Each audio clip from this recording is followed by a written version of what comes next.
श्री शिवाय नमस्तुभ्यम। हरे कृष्णा दोस्तों, स्वागत है आपका हमारे शिव छाया चैनल में। आप सभी को कार्तिक मास की बहुत बहुत शुभकामनाएं। आज हम जाट और भाट की कहानी सुनेंगे, जिसे विश्राम देवता की कहानी भी कहा जाता है या नगर बसेरा की कहानी भी कहते हैं। तो चलिए सुनते हैं जाट और भाट की कहानी। किसी गांव में एक भाट का एक जाट का रहता था। दोनों परम मित्र थे। एक बार जाट का अपनी बहन के घर जाने को तैयार हुआ तो भाट का अपनी ससुराल जाने को तैयार हुआ। दोनों साथ साथ चल पड़े तो रास्ते में रुक कर एक तालाब की पाल पर बैठ गए। जाटका ने भाटका से कहा कि नगर बसेरा कर लेते हैं। इस पर भाटका बोला कि तू ही नगर बसेरा कर ले, मैं तो अपनी ससुराल जा रहा हूँ, वहाँ खूब खातिर होगी मेरी, तू कर ले नगर बसेरा। जाटका वहीं तालाब की पाल पर बैठ पानी की टंकी पर बैठ गया। घंटी और चावल की पोटली लेकर नगर बसेरा करने लगा। नगर बसेरा करने के साथ जाटका कहने लगा कि हे नगर बसेरा, जो करे सो मन के धोवे पाप, ताता मांडा तापसी देगी मेरी माए, माँ देगी मावसी, देगी द्वारका का वास, मीठा मीठा गास बैकुंठ का वास, पांच कुल्ठी छठी रास मेरा जीवड़ो, श्री कृष्ण के पास डालू पानी हो जाए घी, झट से निकल जाए मेरा जीव। यह सब कर करा के वह जाटका बहन के पास चला पड़ा। जाटका की बहन ने भाई का खूब मान सम्मान किया, बहुत बातें की, भाई का पसंद का भोजन जिमाया। इधर भाटका अपने ससुराल पहुंचा तो वहां आग लगी हुई थी। आग बुझाने वह भी लग गया, जिसमें हाथ मुंह भी काले हो गए और खुद भी थोड़ा झुलस गया। ना रोटी ना पानी के लिए ही किसी ने पूछा भी नहीं। भाटका भूखा प्यासा वहां से निकल गया। शाम को दोनों फिर घर की ओर चल पड़े और रास्ते में मिल गए।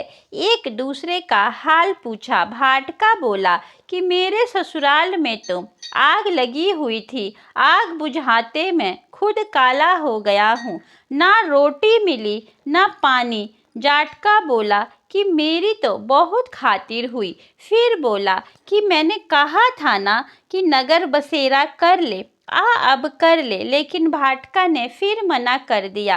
कहने लगा तेरी मासी है, पता नहीं रोटी दे या ना दे, मेरी तो माँ है, दही की छूछली चूरमा का पेड़ा धरा मिलेगा। भाटका ने फिर नगर बसेरा नहीं किया। जाटका ने कर लिया नगर बसेरा। जो करे सो मन के धोवे पाप, ताता मांडा तापसी देगी मेरी माए, माँ देगी मावसी, देगी द्वारका का वास, मीठा मीठा गास बैकुंठ का वास, पांच कुल्ठी छठी रास मेरा जीवड़ो, श्री कृष्ण के पास डालू पानी हो जाए घी, झट से निकले मेरा जीव। कह के वह चल पड़ा। घर पहुंचते ही जाटका की मासी ने बहुत लाड़ प्यार किया। उधर भाटका घर गया तो उसकी भैंस खो गई थी। बाप एक लाठी रखे तो दूसरी उठाए और कहने लगा कि ससुराल गया तो आग लगा दी, अब यहाँ आया तो भैंस खो दी। बाप ने कहा कि पहले भैंस लेकर आ, तभी रोटी पानी मिलेगी। सारा दिन भाटका भैंस ढूंढता रहा, लेकिन उसे भैंस नहीं मिली। जाटका और भाटका फिर मिले। जाटका ने भाटका के हाल चाल पूछे तो भाटका बोला कि आते ही भैंस खो गई, बस उसी में पूरा दिन लग गया। रोटी का तो पूछो ही मत, पानी भी नहीं मिला। जाटका ने कहा कि मैंने तो पहले ही कहा था कि नगर बसेरा कर ले।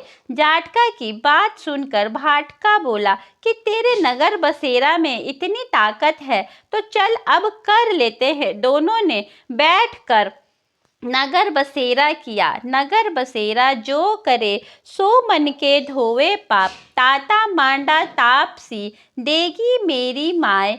माँ देगी मावसी देगी द्वारका का वास। मीठा मीठा गास बैकुंठ का वास।